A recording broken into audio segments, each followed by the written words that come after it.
वो मेरी और शबनम की मोहब्बत का पहला दिन था जब उसने मुझे कहा था कि आप मुझे अच्छे लगे हैं। और मैंने भी डरते डरते उससे कह दिया था, शबनम तुम भी मुझे अच्छी लगी हो। वो एक बेबाक लड़की थी,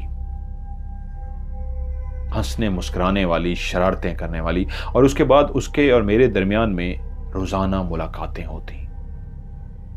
वो बहुत ज्यादा शरारतें करती, पानी भरने के लिए आती तो मेरे ऊपर पानी डालती, मैं भी उसके ऊपर पानी डालता। मैं इतना शरारतें करने वाला बंदा नहीं था, मैं एक संजीदा लड़का था, लेकिन वो बहुत हंसमुख और शरारती थी।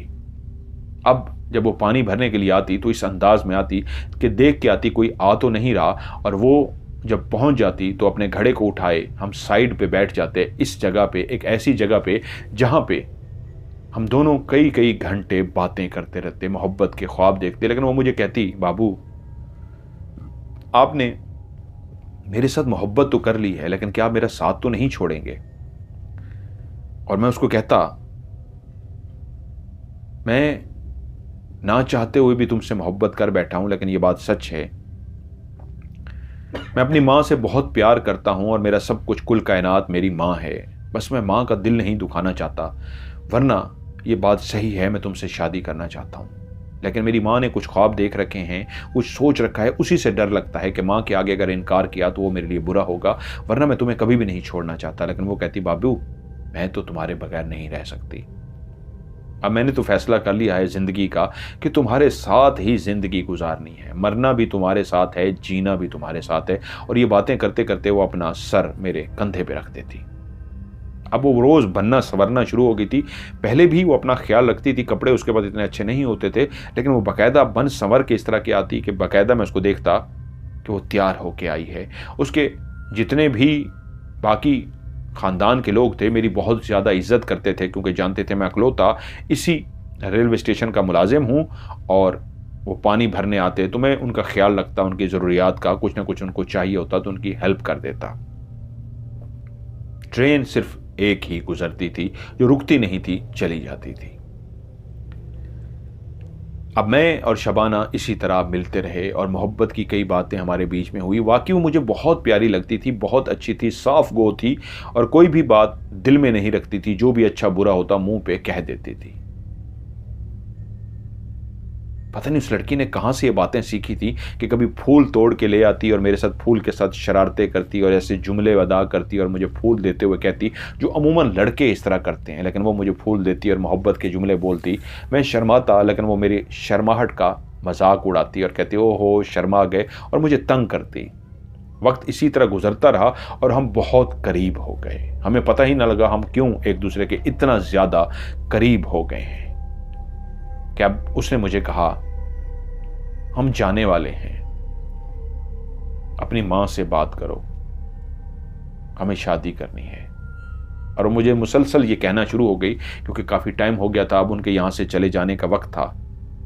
और मैं उससे कहता, हाँ मैं बात करता हूं, मैं बात करता हूं। और वो मुझे हंस के कहती, बशीर याद रखना, मैं लौट के जरूर आऊंगी। ये ना सोचना कि तुमने बात करते करते वक्त गुजार दिया और मुझे कहो कि मैं बात ही नहीं कर सका और मैं चली जाऊंगी। मैं चली भी गई तो याद रखना, मैं लौट के जरूर आऊंगी। और तुम मुझे जानते हो, मैं जो सोच लेती हूं करके रहती हूं, मैं डरती किसी से नहीं हूं। और ये बात वो सही कह रही थी। वो बेबाक लड़की थी, वो डरती किसी से नहीं थी, और जिस चीज की ठान लेती थी वो करके रहती थी। वो जुनून उसके अंदर मैंने देखा था। और फिर मुझे कहती, ये भूल जाओ कि मैं लौट के नहीं आऊंगी, मैं लौट के आऊंगी। और मैंने एक दिन फिर मां से ऐसे तरीके से बात की। अब मैं डायरेक्ट ये मां से तो नहीं कह सकता था कि मैं शबनम से शादी करना चाहता हूं, तो मैंने मां से पूछा, मां मैं घर में चाहता हूं एक दुल्हन ले आऊं, एक बीवी ले आऊं जो तेरा ख्याल रखे, तू अकेली होती है। और इस तरह की जब मैंने मां से बातें की तो तब मां ने बताया कि हाँ मैं कुछ अरसे से खुद ही तुमसे बात करना चाह रही थी, बस पैसे जोड़ रही थी कि पैसे जोड़ लूं तो फिर तेरी शादी की तरफ जाऊं। अब पैसे इतने हो गए हैं कि हम शादी कर सकते हैं। मैं खुश हो गया तभी, लेकिन मेरी मां ने एक और फैसला भी सुना दिया। वो मेरे लिए पहले से ही एक लड़की पसंद कर चुकी थी। हमारी फूफो थी, उन्होंने ही मेरी मां को मशवरा दिया था और मेरी मां ने हां कर दी थी, जुबान दे दी थी। अब वो ज़ुबान दे चुकी थी और ये जो बुज़ुर्ग लोग अब जब किसी को ज़ुबान दे देते थे तो पीछे नहीं हटते थे। तो उन्होंने मुझे कहा, क्योंकि तू मेरा एक ऐसा शर्मीला बेटा है कि मैंने जब भी तुझसे कभी पूछा शादी के बारे में तो तूने हमेशा मुझे यही कहा था, माँ जो तुझे बेहतर लगे कर देना, और मुझे तेरे ऊपर इतना भरोसा है, इतना यकीन है कि मेरा बेटा कभी भी मेरी फरमाइश को रिजेक्ट नहीं करेगा। लेकिन क्योंकि बेटा मैं तुझसे पूछ चुकी थी और तू मुझे इजाज़त दे चुका था, इसलिए तेरी इजाज़त की वजह से मैंने ज़ुबान दे दी है। और तू जानता है हम बुज़ुर्ग जब किसी चीज़ की ज़ुबान दे देते हैं तो वही होता है बेटा, तुझे कोई इतराज़ तो नहीं? मैं एकदम से हड़बड़ा गया और बोला, हाँ माँ मुझे कोई इतराज़ नहीं, क्योंकि मैं माँ का दिल नहीं तोड़ना चाहता था। वाकई जब तक शबनम मेरी ज़िंदगी में नहीं आई थी मैं ऐसा ही था, मैंने माँ के ऊपर छोड़ा था और कहा था माँ जो तेरा दिल करेगा कर देना, मुझसे मत पूछना। क्योंकि ये वो दौर था जब लोग शर्म व हया के पैकर थे, माँ बाप की बेइंतहा इज्जत करते थे। तो उसने भी ऐसा किया था और जब माँ उससे पूछ रही थी तो उसने भी कह दिया, हाँ हाँ माँ जो तेरा दिल करे। लेकिन वो घबरा गया कि शबनम को क्या जवाब देगा। माँ को इनकार करता है तो माँ का दिल टूट जाएगा, और वो जानता था कि अगर माँ ने उनको इनकार किया जहाँ पे बात कर चुकी है, क्योंकि माँ ने उसको बताया था कि वो आगे सिलसिला चला भी चुकी है। अब बात इधर उधर फैल गई थी, सिर्फ बशीर को नहीं पता था कि माँ ने बात फैला भी दी है, वो तैयारियां हो रही हैं कि कुछ अरसे बाद शादी करनी है। उधर वो रोज पूछती शबनम क्या बना, और एक दिन वो रूहान सी होके बोली, रोने वाले अंदाज में बोली, बशीर मुझे बताओ क्या हुआ, तुम्हें मेरी कसम। उसने मेरा हाथ पकड़ा, बशीर ने बताया, और अपने सर पे रख दिया। बताओ। मुझे बताना पड़ा क्योंकि वो मेरा हाथ अपने सर पे रख के मुझे कसम दे रही थी। मैंने उसे बताया कि मैंने मां से बात की है, मेरी मां कहीं जबान दे चुकी है, और मैंने ही तुमसे मिलने से पहले माँ को इजाज़त दी थी, इसलिए वो उन्होंने कहीं पे ज़बान दे दी है। और हमारे बुज़ुर्ग जब कहीं पे ज़बान दे देते हैं तो उस ज़बान को तोड़ा नहीं जा सकता। हाँ शबनम मैं तुमसे बेइंतहा प्यार करता हूँ, मैं तुमसे शादी करना चाहता हूँ, लेकिन मैं माँ का दिल भी नहीं तोड़ना चाहता। मैं खुद परेशान हो गया हूँ, मैं क्या करूँ। मैं तुम्हारे साथ भी सिंसियर हूँ और माँ के साथ भी सिंसियर हूँ, लेकिन मैं फंस गया हूँ, मैं क्या करूँ। वो उठ के एकदम से खड़ी हो गई और बोली, ये तुम्हारा कैसा प्यार है कि तुम मां के आगे बोल नहीं सके। तुम्हें पता है मैं तुमसे कितना प्यार करती हूं। मैं तुम्हें यह नहीं कहूंगी कि तुम मां को इनकार करो, लेकिन कम से कम मां को इतना तो बता देते कि तुम किसी से प्यार कर चुके हो। उसके बाद मां पे छोड़ते, मां क्या कहती। तुमने मां को बताना तक गवारा नहीं किया। ये मैं कब तुमसे कह रही हूं कि तुम मां को इनकार करते कि नहीं मां जो तुमने देखी है मैं वहां पे शादी नहीं करूंगा। कम से कम मेरा बताते तो सही। तुमने मेरा बताया तक भी नहीं कि तुम मुझसे प्यार करते हो, फिर मां के ऊपर छोड़ देते। हो सकता है मां मान जाती, हो सकता है ना मानी, तुमने तो बताया भी नहीं। यह है तुम्हारा मुझसे प्यार। इसका मतलब है तुम मेरे साथ वक्त गुजार रहे थे, तुमने भी मेरी गुर्बत का मजाक उड़ाया है, तुम मुझसे शादी नहीं करना चाहते। और मैं उसको समझाना चाह रहा था, लेकिन उसने मेरी कोई भी बात ना सुनी और वहां से रोती हुई भाग कर चली गई। मैं परेशान था, मैं कैसे उसको मनाऊं। मैं उनकी झोंपड़ी में नहीं जा सकता था, वो जहां पे आती थी वहीं पे हम बैठ के बात करते थे। अगले दिन मैं इंतजार करता रहा कि वो आए, मैं उससे बात कर सकूं, लेकिन वो नहीं आई। उससे अगले दिन भी इंतजार करता रहा, नहीं आई। तीसरे दिन भी इंतजार करता रहा, वो नहीं आई। अब मैं परेशान था कैसे उनकी झोंपड़ियों में जाऊं, क्योंकि मैं कभी नहीं गया था। वो बुरा मना सकते थे कि मुझे उनकी झोंपड़ियों का एक बंदा मिला। तो मैंने उनसे पूछा आप लोग कब जा रहे हैं। उसने कहा हम कल शाम को चले जाएंगे। ये सुबह 10 बजे का टाइम था जब वो मुझसे मिला था कि वो कह रहा था कल शाम को हमने जाने का प्रोग्राम बना दिया है, क्योंकि आप उनके घर टूटना शुरू हो गए थे। मैं परेशान था कि किसी तरीके वो मुझे नजर आए। मैं ढूंढता रहा, वो मुझे कहीं पे भी नजर नहीं आई। शाम हो गई, शाम से रात हो गई। मैं बेचैन हो गया। कल वो लोग जा रहे थे, लेकिन मैं शबनम से कोई बात नहीं कर सका था। मैं उसको देख नहीं सका था। मैं उससे बात करना चाहता था। मैं इस परेशानी में मां तक से भी बात नहीं कर सका था। मैं इतना उलझ गया था, मुझे कोई समझ ना आई। कि फिर अगले दिन जब मैं उठा और मैं बाहर गया तो एक खबर मेरी मुंतजिर थी। सुबह गुजरने वाली जो ट्रेन थी उसके नीचे आकर शबनम ने खुदकुशी कर ली थी। बाहर एक शोर था जिसकी वजह से मैं जागा था, एक आहो पुकार थी। और जब मैं अपने क्वार्टर से निकल के बाहर गया तो पता लगा एक नौजवान लड़की जिसका नाम शबनम था, उसने ट्रेन के नीचे कूद कर जान दे दी थी। वो इस दुनिया से चली गई थी। मेरी आंखों से आंसू निकल आए, लेकिन मैं किसी को कुछ नहीं कह सकता था। किसी ने भी मेरी आंखों में आंसू नहीं देख सके, क्योंकि वो आहो पुकार में लगे हुए थे। वो झोंपड़पट्टीवास रो रहे थे, उनकी जवान बेटी मर गई थी। उनको किसी पे कोई शक नहीं था, उनको बस ये था कि इसने खुद ही जान ले ली। वो रोते रहे और उसके बाद वहां से चले गए। लेकिन खुदा का करना ऐसा हुआ कि मेरी मां पहले ही बूढ़ी थी, जो तैयारियों में लगी हुई थी, मां भी चल बसी। और जब मां चल बसी तो मैं दुनिया में अकेला रह गया। लेकिन मेरे अंदर शबनम इस तरह छाई हुई थी कि मैं शबनम को भूला नहीं था। मां के मरने के बाद मैंने फैसला किया मुझे शादी नहीं करनी। जिससे मैं बेइंतहा प्यार करता था, उससे जब शादी नहीं कर सका तो किसी और की शादी करके क्या करूंगा। और उधर मां को मैं इनकार भी नहीं कर सकता था कि नहीं मां, जहां तूने बात की है मैं वहां नहीं करूंगा, मैं अपनी मर्जी से करूंगा। मेरे अंदर इतनी जुर्रत भी नहीं थी। तो तभी मैंने फैसला किया मैं शादी नहीं करूंगा। लेकिन वापस आता हूं अपनी उस कहानी की तरफ। वो चाय पीते कहानी सुनाते हुए बोला कि मैं आपको शबनम के बारे में बताना शुरू हो गया। कल रात जब वो ट्रेन वाला वाकया हुआ है, और जब वो फरजाना आखिर में जब ट्रेन चली गई है, फरजाना मेरे सामने आई है, तो वो मुझसे पूछ रही थी क्या हुआ, आप घबराए हुए क्यों हैं। और उसको मैं बता रहा था कि तुम्हारी बहन सुल्ताना की मैंने इस तरह उसके अंदर लाश देखी और ट्रेन आई, ये आई। तो वो बोली कौन सी ट्रेन, कौन सी सुल्ताना, मैंने तो कुछ नहीं देखा। तो मैंने कहा तुम कहां गई थी। तो बोली मैं तो वहां बैठी थी। और जब मैंने शबनम का नाम लिया तो वो चौंक पड़ी थी और मुझसे बोली शबनम, क्या तुम शबनम से प्यार करते थे। मैं एकदम से चौंक पड़ा और मैंने उसकी तरफ देखा और कहा हाँ, लेकिन तुम्हें कैसे पता। वो बोली शबनम के नाम पे मैंने तुम्हारे चेहरे पे देखा है कि तुम शबनम से बहुत प्यार करते थे। मैंने सर झुका लिया और उसे कहा हाँ, मैं शबनम से बहुत प्यार करता था। तभी मेरी आंखों के सामने ही मैंने जो मंजर देखा, उसकी गर्दन जो बिल्कुल मेरे सामने थी, जो सामने फरजाना थी, वो गर्दन बिल्कुल पीछे की तरफ घूम गई। उसने अपनी गर्दन को यूं पीछे किया और उसकी पूरी गर्दन घूम के वापस जब सामने आई तो मेरे सामने फरजाना नहीं, शबनम का चेहरा था।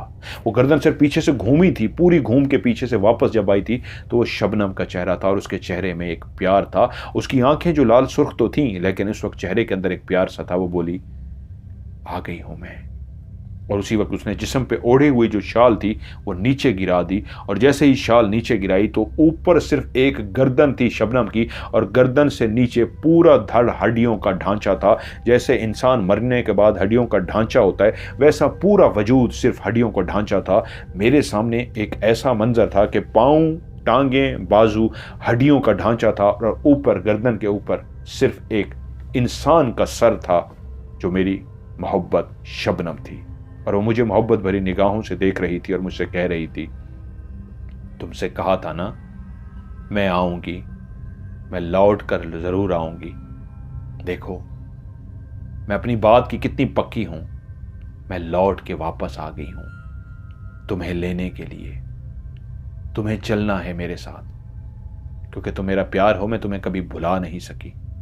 तुम क्या सोच रहे थे कि मैं मर गई और मैं कभी लौट के नहीं आऊंगी।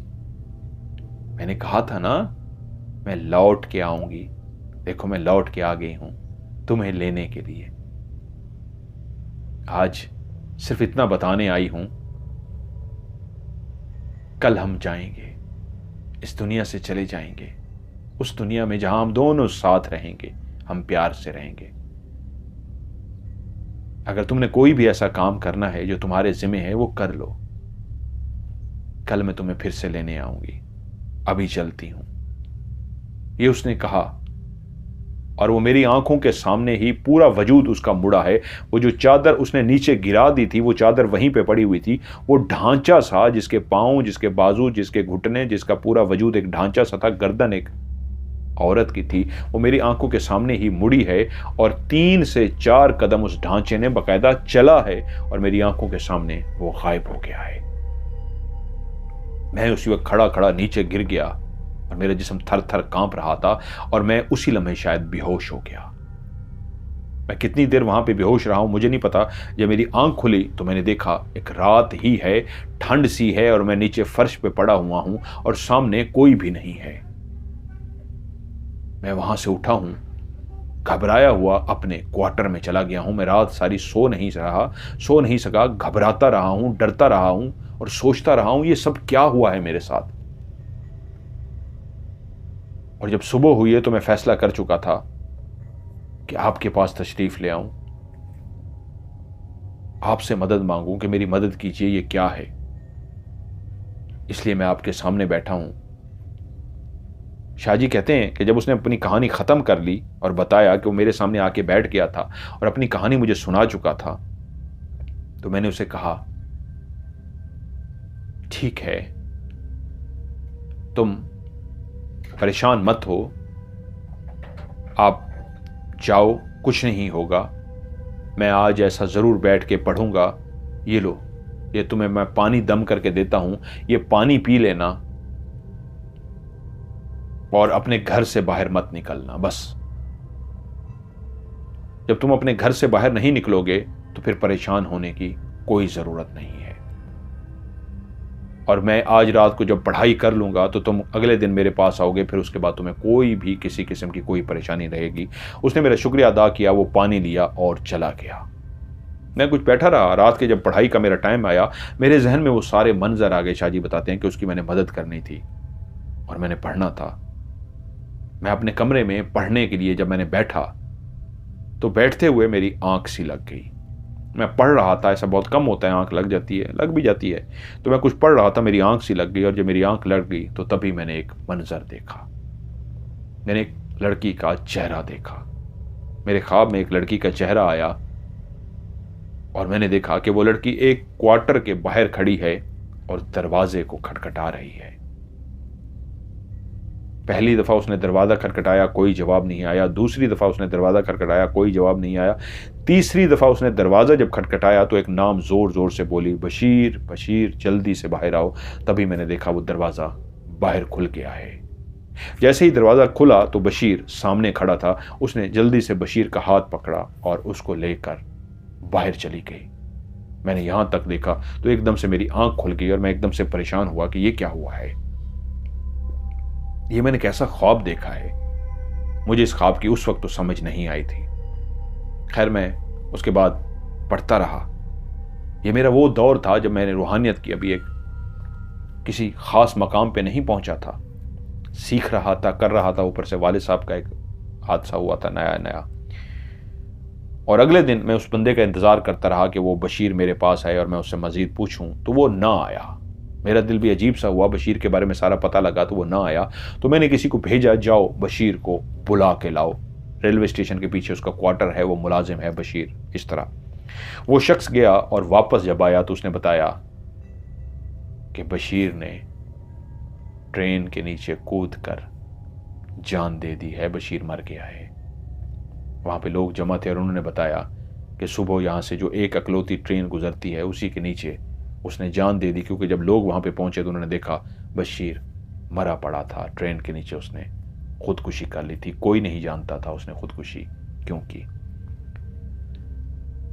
शाहजी कहते हैं कि जैसे ही मैंने ये सुना तो मेरा जिस्म कांपना शुरू हो गया, मेरे दिल की धड़कन तेज हो गई कि ये क्या हुआ, ऐसा क्यों हुआ। मैंने तो उसके लिए पढ़ाई तो की थी, लेकिन वो जो मुझे ख्वाब दिखाया गया कि वो एक मैंने ख्वाब देखा, वो बाहर खड़ी है, उसको बुला रही है, तो वो क्या था।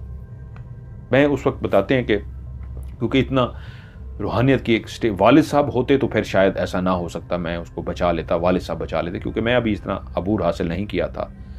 इसलिए मुझे अंदाज़ा हो गया था कि मैं चाहता भी तो शायद उसको ना बचा सकता। बहुत वक्त गुजरा उसके बाद, जब मैंने सीख लिया और बहुत कुछ रूहानियत पे अबूर हासिल हो गया, तब मैंने वो चेक किया था। तो वो उसको लेने के लिए आई थी। उसकी आत्मा भटक रही थी और वो बेचैन थी और वो वाकई रूप धार के उसके सामने आई थी। वो उसकी आत्मा नहीं, उसका हमजाद था। उसका हमजाद भी बेचैन था। उसकी रूह इधर ही थी। रूह तो इस तरह कुछ नहीं कर सकती थी। उसका हमजाद उसका रूप धार के, हमजाद होता ही इंसान का सेम रूप होता है, वो उसको ले गया था और उसने उसको जान दे दी थी। लेकिन मैं उस वाक्य को कभी भी नहीं भूल सका। शाहजी बताते हैं ज़िंदगी में कई जिन्नात के, चुड़ैलों के, भूतों के, इस तरह के वाक़यात सामने आते रहते हैं, उनसे पाला पड़ता रहता है। लेकिन वो एक अजीब व गरीब सी कहानी थी जो उस बशीर ने सुनाई थी, और उससे अगली रात, अगली सुबह ही उसने ट्रेन के नीचे खुदकुशी कर ली थी। मैं आज भी जब उस वाक़ये को याद करता हूँ तो अजीब सा हो जाता हूँ। काश मैं उसको बचा सकता, लेकिन शायद मेरे पास उस वक्त इतना इल्म नहीं था कि मैं उसको बचा सकता।